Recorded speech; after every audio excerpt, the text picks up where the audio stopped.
Bagfuel, baby. How does an artist survive being non-social in today's climate when they want you to be social? I be getting bagged on by my staff. They be like, bro, like you gotta get out more. You gotta, but I did it, and I didn't even like it when I was doing it. When I was first getting on, man. I just don't like being in front of people's faces like that. I like it. If I meet you, I think you a cool girl or a cool guy or whatever, man. You know, that was organic. You know, that was meant to be. It's like I'm forcing it. I pull up at the club talking about, hey, play my record. And, you know. Yeah, when you had to do that to get on, I always tell people, like, I wouldn't want to be a new artist because it's hard. People be looking at you crazy. Yeah, absolutely. You're the same person that when you blow up, then when they first met you, the same talent, the same music. But for some reason, they just be looking at you real crazy when you starting out as if they never started out. I would never want to do that. But with this, I think this is different. And I'm coming from the side of when I first started, I told them, I said, people don't like to sit down and talk to niggas.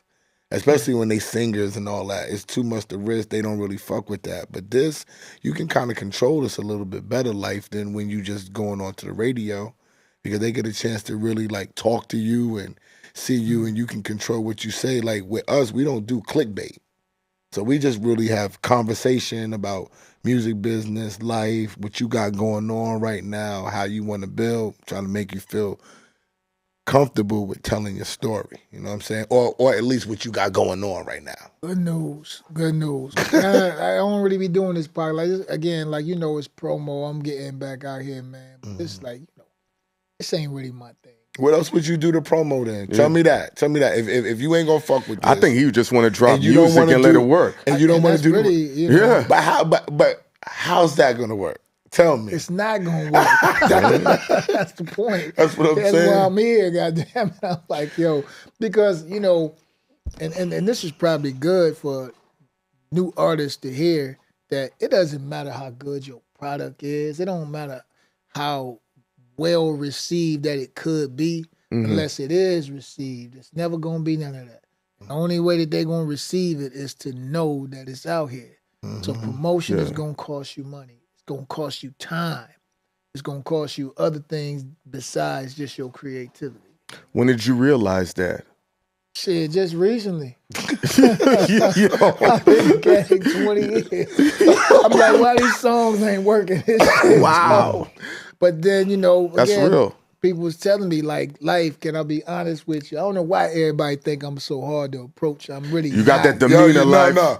The word is out about that. I'm not Yeah, gonna care. really? The Yes, word is you out got the about demeanor that. and the energy. He's not easy to work with. He don't want to come and do this shit. It's like even like for us, it's not personal for us because I come from the creative side. So I already told him, I'm like, Clue don't never do interviews. That's how me and him met. It took me 9 months to get Clue on his show. 9 months. You know what I'm saying? So I said, I understand that side of it. I get it. You know what I'm saying? But on the flip side of it, I always tell the people like, yo, you gotta make money. I hate taking pictures. I make content. I don't watch none of my content. The only content that I watch of myself is if I drop a clip on the gram. So I'm kind of like you in that same type of way. Like if they get me to come on camera, they gotta pay me to come on camera. If not, I'm not really fucking with it. You know what I'm saying? I'm trying to work to not come outside, Life.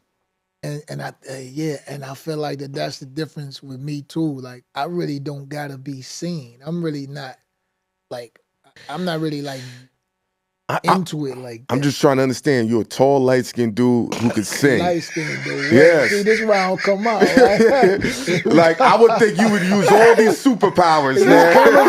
Yeah, that's right there. Okay.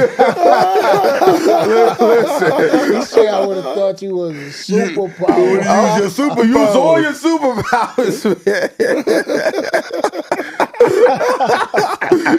you famous.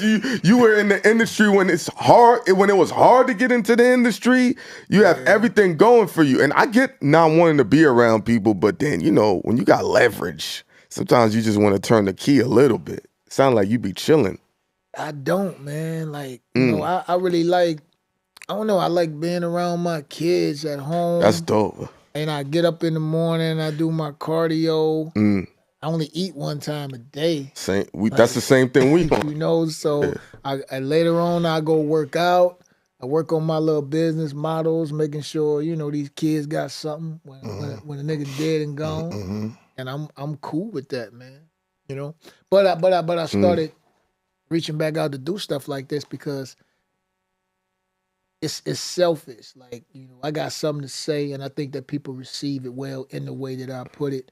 And so for me not to want to do the extra work is almost like telling the universe, yeah, all right, you gave me this and I'm a half-ass it. Like, you know what I'm saying? So, yeah. I feel like that's the work. Everybody, all the creators be on some like, yo, I'm going to go make the music and all that. And they get mad at me. Like, I'll be like, that's the simplest part for you to do because that's what you love. Right. The hardest part is when it's time that you're not getting a chance to make the creative music, but you got to go on the road for 30 and 45 days. Right. That's the hard part. And you got to impress the people. You like, why do I got to impress niggas? Because we need them to play your record. We need you to be fake friendly. You know what I'm saying? Like, and I think that's probably it with me. Like all that. Like I'm one of them niggas. Like you tell a joke, if it ain't funny, I don't care who you is. I ain't laughing. I ain't laughing at this shit. Like this. I mean, that's just me. And then I'll be the odd one. Everybody else cracking up, and I'm like, I don't get that shit. Shit not funny. Right. It's not funny. Yeah, Jay-Z. Yeah, I know who you are, but that shit not funny. Oh my God. So if you don't like being around people, how the hell did you get to reality TV, bro? Honestly, I'm gonna tell you the real story, bro. Yeah, I have to know. So same shit. Like I don't really. Well, let me change that. It ain't that I don't like being around people. It's just that I like being around people for purpose. Gotcha. I don't want to just be wasting time. Yeah. I don't want to be having a bullshit ass conversations about, you know, what new guns you got and your baby mama did that. Like I don't want to have them conversations. I want to be progressive. But anyway, with the love and hip hop thing, you know, Miss Kylie Red, I had an album coming out, and I was dealing with her even before that. And she was like, yo, you got to come on the show. I think she baited me. I think she all along wanted me to come on the show, period. Yeah. Because she asked me, I told her no a whole bunch of time. I'm like, I'm just not really on that. So she like, yo, you got an album coming out, don't you? Ding, Got ding, ding. Got him. So I'm like, yeah. She like, look, I promise you I'll get you on the show. You're going to be able to promote your album, this, that, and the third. And that's just how that thing took place. And it just spiraled down after that. Man, like, but that told me another lesson. Like, bro, like when you try to do shit for the wrong reasons, man, it don't never work out right. I mean, can reality television be the right reason? Because especially with that business model of love and hip hop, it's very rare people get to promote their album without a level of sacrifice on that platform. Yeah, and I really thought I don't know if I just told myself this just to, you know, make it more doable, but I really was like, it's nothing positive on love and hip hop. I'm thinking like, if I get on this joint, I'm going to be positive. I can bring the breath of fresh air, but I wasn't hip to the editing game. Yeah, editing is ill. That's crazy. I don't care how positive, they can make you look dumb on that thing with editing, man. You regret doing it? I don't regret nothing I did because it's learning experiences, but I wouldn't do it again. I wouldn't. You know, they called me for the next season. I was like, nah, I'm good. Was the check all right? I don't see you as a money chaser, but yeah, the check was popping. All right, cool. Then. But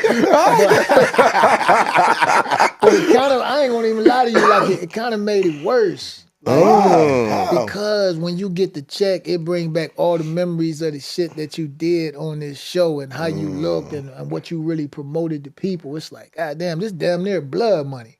Got you. I still deposited the check though. As you should. I spent that motherfucker. We spending that life, motherfucker. Nonetheless, man, you know.